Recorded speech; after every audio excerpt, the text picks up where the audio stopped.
pagi Pak Prudi. Sekarang kami akan mempresentasikan tentang perkembangan IT. Saya Tessa. Saya Jessica. Saya Brenda dari kelas 9 3.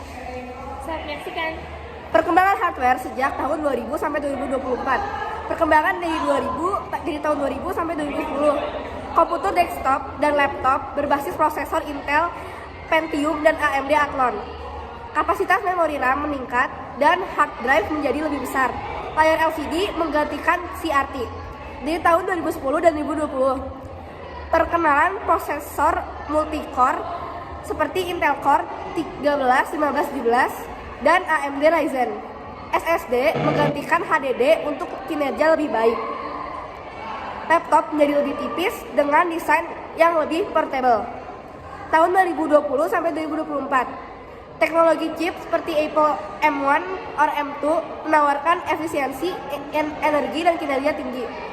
Komputer kuantum mulai muncul sebagai solusi untuk masalah komputasi kompleks. Teknologi edge computing menjadi penting dalam pengolahan data real time. Perkembangan software dari tahun 2000 sampai 2010. Aplikasi desktop seperti Microsoft Office dan Adobe Creative Suite dominan. Perangkat lunak open source seperti Firefox dan LibreOffice mulai dikenal. Tahun 2010 sampai 2020, SaaS menjadi populer dengan Google Workspace dan Microsoft Office 365. Platform kolaborasi seperti Slack dan Zoom menjadi lebih penting. Tahun 2020 sampai 2024, AI dan otomatisasi semakin terintegrasi dalam perangkat lunak. Web3 dan blockchain mulai membentuk cara aplikasi dibangun dengan desentralisasi sebagai fokus.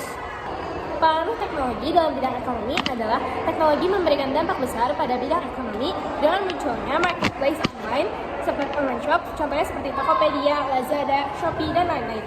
Perkembangan teknologi dalam bidang politik adalah teknologi telah membawa perubahan besar dalam politik dengan mempermudah akses informasi, meningkatkan partisipasi politik, dan memperkenalkan model baru dalam kampanye dan mobilisasi.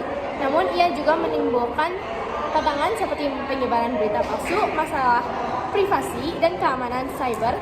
Memahami dan mengelola dampak teknologi secara efektif adalah kunci untuk memanfaatkan manfaatnya sambil mengatasi resiko yang terjadi. Selanjutnya, perkembangan teknologi dalam bidang edukasi adalah teknologi telah evolusi pendidikan dengan meningkatkan akses, personalisasi, dan keterlibatan siswa, serta memperbaiki efisiensi administrasi dan kualitas pengajaran. Namun, teknologi juga menimbulkan tantangan seperti kesenjangan digital dan masalah privasi. Manfaat teknologi secara efektif sambil mengatasi tantangan tersebut adalah kunci untuk memaksimalkan manfaat teknologi dan pendidikan. Manfaat teknologi di bidang kesehatan. Teknologi membawa banyak manfaat bagi sektor kesehatan, termasuk peningkatan akurasi diagnostik, akses yang lebih baik ke layanan kesehatan, dan inovasi dalam pengobatan. Namun, teknologi juga menghadapi tantangan seperti keamanan data, privasi, dan kesenjangan akses. Mengelola dan memanfaatkan teknologi secara efektif adalah kunci untuk meningkatkan hasil kesehatan sambil mengatasi tantangan yang ada. Selanjutnya, pengaruh teknologi terhadap bidang sosial adalah teknologi membawa perubahan besar dalam cara kita berkomunikasi, berinteraksi, dan juga terlibat dalam masyarakat.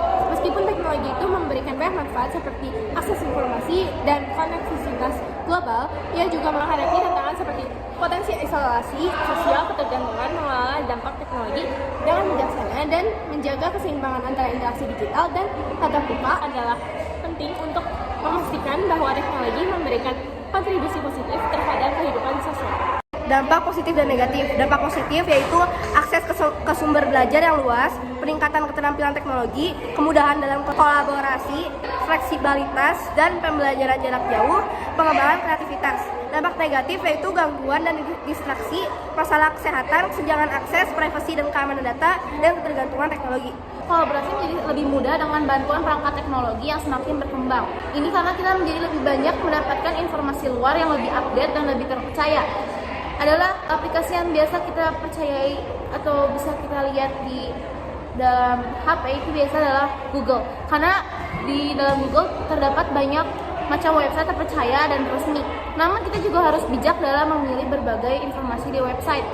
Karena selain banyak informasi yang terpercaya, di website pun kita bisa melihat banyak informasi palsu atau hoax yang sengaja dibuat untuk membuat kekacauan, kegelisahan, rasa benci, dan bahkan rasa ketakutan bagi pembacanya. Perkembangan media sosial dimulai pada awal tahun 2000-an dengan platform seperti Friendster dan MySpace diikuti oleh Facebook, Twitter, dan Instagram. Media sosial memungkinkan pengguna untuk berbagi informasi dan berinteraksi secara global dengan mudah dan cepat. Lalu dampak positifnya juga memperluas jaringan sosial dan komunikasi, mempermudah akses informasi dan promosi bisnis, dan dampak negatifnya juga mengurangi interaksi tatap muka, menyebabkan kekacauan internet dan masalah privasi. Sekian presentasi dari kami, mohon maaf bila kesalahan kata maupun pada kami yang kurang berkenan. Terima kasih. Terima kasih. Terima kasih.